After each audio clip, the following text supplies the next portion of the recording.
नमस्कार मंडळी. शिवरायांचा छावा ह्या पिक्चरचा जो ट्रेलर आलेला आहे ना, तो ट्रेलर बघितला मी. 2 मिनिटाच्या वर जो ट्रेलर आहे, त्या ट्रेलर मध्ये आपल्याला दाखवण्यात आलेलं आहे की कसे संभाजी राजे यांना राजगद्दीवर बसवण्यात आलं. छत्रपती शिवाजी महाराजांनी त्यांना काय काय शिकवणी दिलेली आहे किंवा मग मा जिजाऊंनी काय काय त्यांना शिकवलं आहे, ह्या सगळ्या गोष्टी आपल्याला थोड्या याच्यामध्ये दिसत आहेत. एकंदरीत ह्या पिक्चर जो आहे आपल्याला छत्रपती संभाजी महाराजांची कहाणी सांगणार आहे की संभाजी महाराजांनी कसं ज्यावेळेस शिवाजी महाराज गेल्याच्या नंतर कसं राज्य केलं किंवा मग कसं आपलं स्वराज्य टिकून ठेवलं, ह्या सगळ्या गोष्टी आपल्याला या पिक्चरच्या माध्यमातून बघायला भेटणार आहेत. या पिक्चरचे जे स्टार आहेत, या पिक्चर मध्ये जे काम केले छत्रपती संभाजी महाराजांची भूमिका ज्यांनी केलेली आहे ना, त्याच्याऐवजी काश्मीर महाजनी असता तर आणखी खूप उठून दिसला असता आणि भारी वाटला असतं, सगळ्यांना आवडले असते. या ट्रेलर बद्दल मला सांगावं असं वाटतंय की जसं की आपण बाकीचे ट्रेलर बघत असतो बॉलिवूड मधले, साऊथ मधले, ज्या प्रकारे ट्रेलरची कटिंग केली जाते, ज्या प्रकारे ट्रेलर कट केला जातो, तसा मराठीमध्ये ट्रेलर कट होत नाहीये.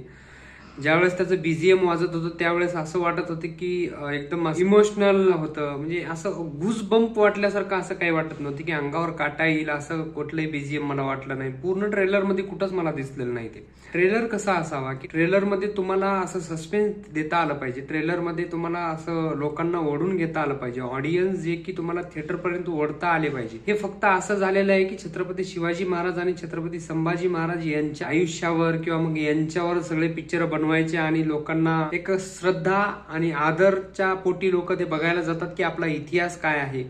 पण ऍक्च्युली मध्ये ते लोकांना तिथपर्यंत ओढून नेत नाहीत. ते फक्त एवढंच बघतात की मराठी लोकांनीच पिक्चर बघावा. त्याच्या व्यतिरिक्त असं कधीच त्यांनी लक्षात घेतलेलं नाहीये की हिंदी ऑडियन्स किंवा मग बाकीचे ऑडियन्स आहेत त्या ऑडियन्सनी पिक्चर येऊन बघावा, जेणेकरून तुमचाही यामध्ये फायदा होईल. असं नाही की अशा गोष्टी काही घडू नाही शकणार. आता आपण मराठीमध्येच फक्त बघवत आहेत.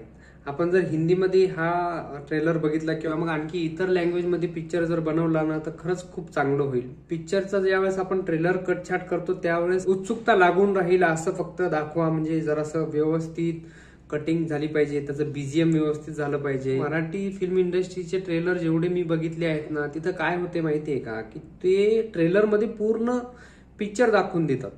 पिक्चर नक्की कसा आहे, काय आहे हे सगळं सांगून टाकतात की त्याची स्टोरी कशी आहे, त्याच्यात गाणे कसे आहेत, त्याच्यामध्ये काय काय डायलॉग आहे, ते सगळं सांगतात. साऊथ मध्ये, बॉलिवूड मध्ये असं नसते. एक कुठला तरी डायलॉग सुरुवातीपासून ते एंड पर्यंत त्या ट्रेलरला धरून ठेवतो आणि त्याच्यामध्ये असं वेगळं पण असते. वेगळं पण म्हणजे कसं उत्सुकता लागून राहिलेली असते की आपल्याला पुढं काय होईल आणि भारी एकदम जबरदस्त ट्रेलर असा वाटत आहे. पण यामध्ये असं काही मला दिसत नाही. छत्रपती शिवाजी महाराजांचा नंतर जसं स्वराज्य टिकून ठेवलं होतं छत्रपती संभाजी महाराजांनी, हे सगळा इतिहास आपल्याला दिग्पाल लांजेकर दिग्दर्शित शिवरायांचा छावा ह्या पिक्चर मध्ये बघायला भेटणार आहे. जो पिक्चर 16 फेब्रुवारी 2024 रोजी आपल्याला थिएटर मध्ये बघायला भेटणार आहे. तुम्ही पिक्चर नक्की जाऊन बघा. आपला इतिहासही कळेल आपल्याला, आपला इतिहास नक्की कसा होता, कशा प्रकारे आपले जे राजे होते त्यांनी हा सगळा मुलूक कसा एकदम व्यवस्थित त्यांनी करून ठेवलेला आहे, कसा शाबूत ठेवलेला आहे, त्याच्यासाठी किती त्यांनी हाल अपेष्ट्या सहन केल्या आहेत, त्याच्यासाठी किती रात्र त्यांनी जागलेले आहेत, त्याच्यासाठी काय काय कष्ट केलेले आहेत, हे सगळ्या इतिहास आपल्याला त्यामध्ये बघायला भेटणार आहे. त्यामुळे सहपरिवार पिक्चर बघायला जावा असा हा पिक्चर आहे. ओव्हरऑल पिक्चरचा ट्रेलर मला